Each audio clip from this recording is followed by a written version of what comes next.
Good morning, children. Welcome to our online classes. Today we are starting the new chapter Acid, Bases and Salt. Second chapter of your chemistry is Acid, Bases and Salt.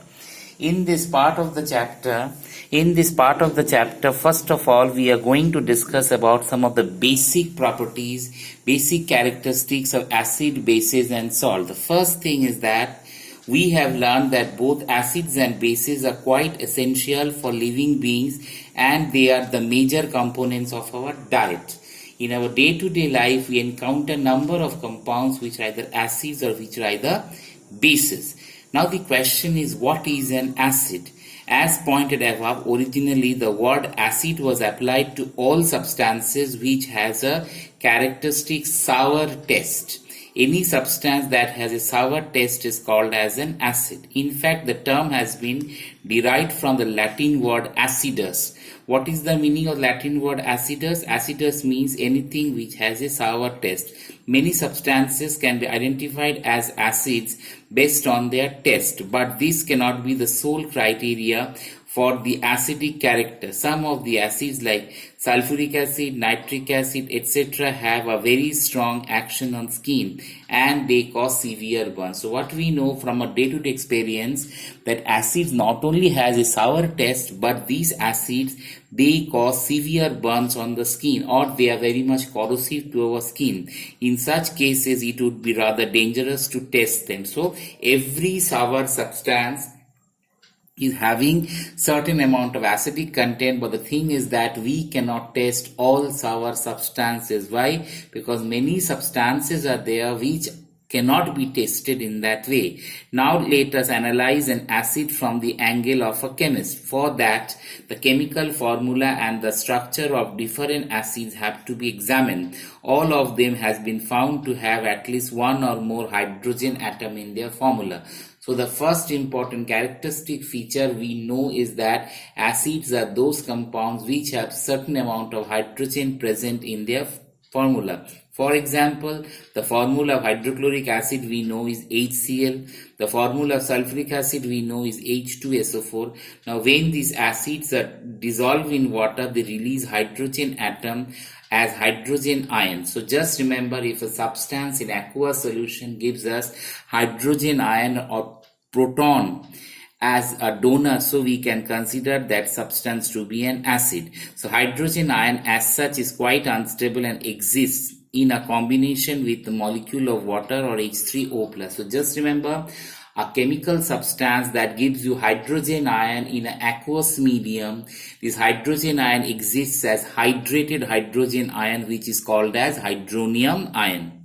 Okay, which is no hydronium ion. Now when these acids they react with metals like zinc, magnesium, calcium, etc., the hydrogen atoms are released as hydrogen gas. Okay, they are released as hydrogen gas. So an acid may be defined as a substance which releases one or more hydrogen ion in aqueous solution.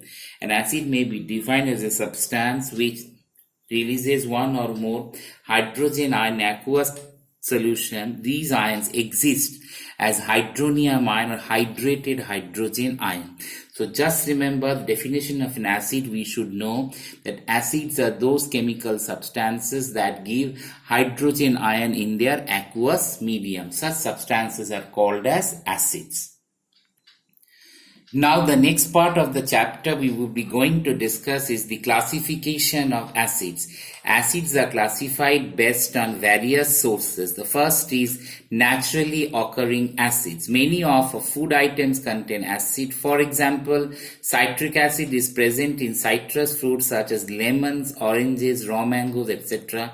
The souring of milk curd is due to the presence of lactic acid. Okay, so just remember all citrus fruits. Okay, citrus fruits they have a sour taste. Milk has a sour, milk contains lactic acid. Curd, which is sour in taste, also contains lactic acid. So the first classification is the classification of acids based on origin. So they are of two types. The first one is organic acid. Organic acids are naturally occurring acids which are obtained either from plants or from animals. Okay, An example you can see citric acid, oxalic acid, formic acid. Formic acid is found in the bite of ants, bite of bees, which are actually painful sensation which we encounter whenever an ant or that of a honeybee bites us. Okay.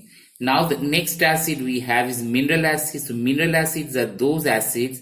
There is another class of acid called mineral acids which are inorganic in nature. As the name tells you, these are the acids which are obtained from the earth's crust in where these minerals are present, and examples of these mineral acids is sulphuric acid, hydrochloric acid, nitric acid and phosphoric acid. So these are all examples of mineral acid. So mineral acids are those acids which are obtained from the minerals present in the earth's crust.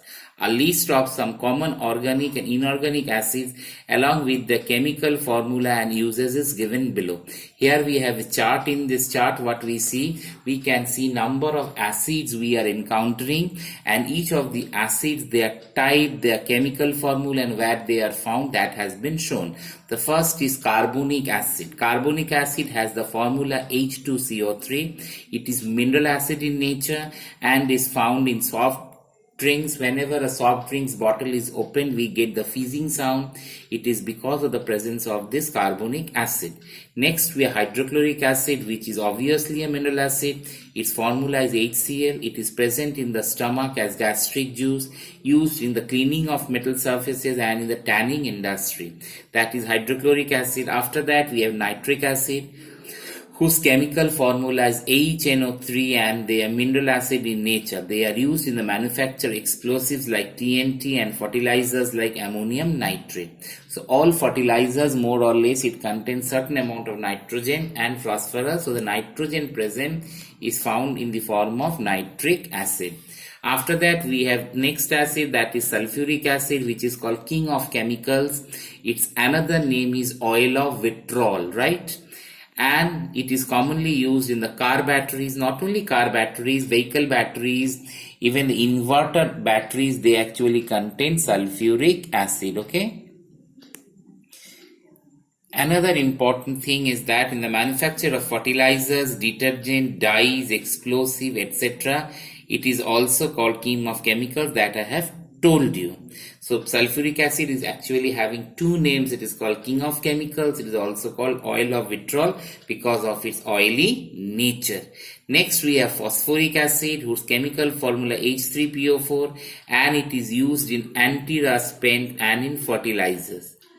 Then we have formic acid, whose chemical formula is HCOH and is organic in nature. It is found in the stings of ants, nettle, bees, used in the tanning leather and in the medicine for treating of gout. Then we have acetic acid. Acetic acid, I think all of you encountered. The organic in nature and they are found in vinegar, used as a solvent in the manufacture of dyes and perfumes.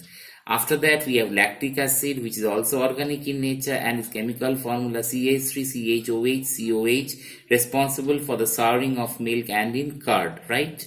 Next we have benzoic acid. Benzoic acid formula is C6H5COOH, used as a type of food preservatives.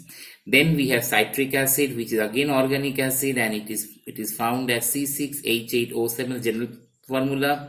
And citric acid is present in all types of citrus fruits, whether it is lemon, oranges and other citric fruits. Last acid we have is tartaric acid, which is having the general formula C4H6O6, present in tamarind, right, and which is obviously organic. Then we have oxalic acid, whose formula is C2H2O4 and present in tomatoes. So this is more or less a chart of the common mineral acids, the common organic acids that we encounter in our day-to-day life. Now the next part of the chapter we are going to discuss is what are bases. So bases are those substances which are actually having a bitter taste and they have a soapy feel. So as we know that acids have a sour taste, in the same way bases have an opposite taste, that is called bitter taste. Bases are soapy in touch. You might have encountered that when you touch some soap, at that time what happens, that specific soap actually, you see that it is actually slippery in touch, right? Now these soaps, particularly the washing soaps, have very much strong or corrosive action on the skin. They contain in them large percentage of sodium hydroxide and potassium hydroxide. That is, sodium hydroxide commonly called as caustic soda. Potassium hydroxide is commonly called as caustic potash. It is quite obvious that just like acid, taste and touch cannot be the only criteria for judging an acid, right? Yes, now we should give a basic definition of a base. As I've told you, bases are those compounds which are bitter in taste, soapy in feel. Another characteristic features is that metal oxides and metal hydroxides, they behave as a base. So a base may be defined as a substance capable of releasing one or more hydroxyl ion in an aqueous solution. So if a substance gives hydroxyl ion in aqueous medium, then that type of substance is called a base, and they always give us OH ion. Now here we have a list of some of the common bases. The first one is sodium hydroxide, which is commercially known as caustic soda, chemical formula NaOH, and it is used in the manufacture of soaps, refining of petroleum, paper, pulp, etc. After that, we have potassium hydroxide, which is commercially called as caustic potash and KOH, in the alkaline storage batteries, manufacture of soaps, and absorbing carbon dioxide gas, etc.